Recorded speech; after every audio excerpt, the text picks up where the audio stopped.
ലോകബാങ്കിൻ്റെ 140 കോടി രൂപ വകമാറ്റി ചെലവഴിച്ചിരിക്കുകയാണ്. പൈസ ഇല്ലാത്തതുകൊണ്ടാണ്. എന്നിട്ട് പൈസ ഇല്ലാത്ത ഈ സർക്കാരാണ് ഈ 100 കോടി രൂപയിലധികം ചെലവാക്കി ഇപ്പോൾ ഈ വാർഷികാഘോഷം നടത്തുന്നത്.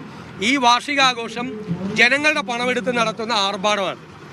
ഈ 4ാം വാർഷികത്തിൽ അഭിമാനിക്കാവുന്ന ഒന്നും സർക്കാരിൻ്റെ മുമ്പിലില്ല. എന്നിട്ട് 15 കോടി രൂപയുടെ ഹോർഡിംഗ് വെച്ചേക്കുവാണ് മുഖ്യമന്ത്രിയുടെ പടമുള്ളത്. നാണക്കെട്ട സർക്കാരാണിത്. ആർക്കും കൊടുക്കാൻ പണമില്ല. പാചക തൊഴിലാളികൾക്ക് പോലും, സ്കൂളിലെ പാചക തൊഴിലാളികൾക്ക് പോലും പൈസ കൊടുത്തിട്ടില്ല. ആശാ വർക്കർമാർ സമരം ചെയ്യുന്നു. സോഷ്യൽ സെക്യൂരിറ്റി പെൻഷൻ കൊടുക്കുന്ന കളക്ഷൻ ഏജന്റുമാർക്ക് പൈസ കൊടുത്തിട്ടില്ല, പെൻഷൻ കൊടുക്കുന്നില്ല. ക്ഷേമനിധികൾ തകർന്നു, ആശുപത്രി മരുന്നില്ല, മാവേലി സ്റ്റോറി സാധനയില്ല. എന്നിട്ടും കോടികളെടുത്ത്, പണമില്ലാത്ത സർക്കാർ കോടികളെടുത്ത് ഈ ആർഭാടം നടത്തുന്നു. ജനങ്ങളുടെ പണമാണ് ഇതെടുക്കുന്നത്.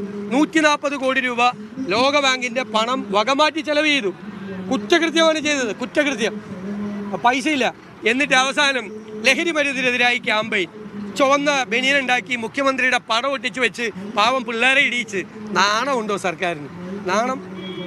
ചുവന്ന എന്താണ് ഈ ലഹരി മരുന്നിനെതിരായിട്ടുള്ള പ്രചരണം ചുവപ്പുവൽക്കരിക്കുകയാണോ, മാർക്സിസ്റ്റ്വൽക്കരിക്കുകയാണോ?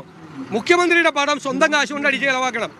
സർക്കാരിൻ്റെ പണം കൊണ്ടല്ല മുഖ്യമന്ത്രിയുടെ പടം അടിച്ച് ബനിയനിട്ട് കുട്ടികളെ ഇരുത്തുന്നത്.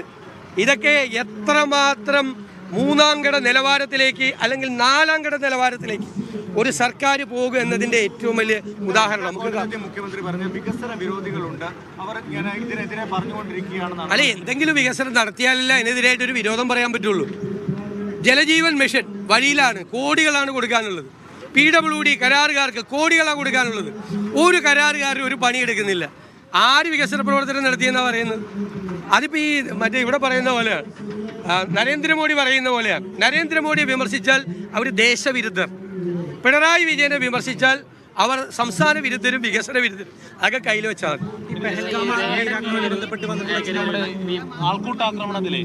കർണാടകയിൽ ആൾക്കൂട്ടാക്രമണത്തിൽ ഒരു മലയാളിയാണ് കൊല്ലപ്പെട്ടത്. അപ്പോൾ അത് അവരുടെ കുടുംബത്തിന് നീതി ഉറപ്പാക്കാൻ തീർച്ചയായിട്ടും ഉറപ്പാക്കും. കർണാടക ഗവൺമെന്റുമായിട്ട് കൂടി ബന്ധപ്പെടും. ആ നീതി, കുടുംബത്തിന് നീതി കിട്ടുന്നത് ഉറപ്പാക്കുക തന്നെ ചെയ്യും. അല്ല, അത് എല്ലാവരുമായിട്ട് ആലോചിച്ച് തീരുമാനിക്കും. ആ കത്തിൽ ഞാൻ എങ്ങോട്ട് ചെല്ലണമെന്നാണ് എന്ന് മനസ്സിലായിട്ടില്ല. ഈ വേടനെതിരെയുള്ള ആക്രമണം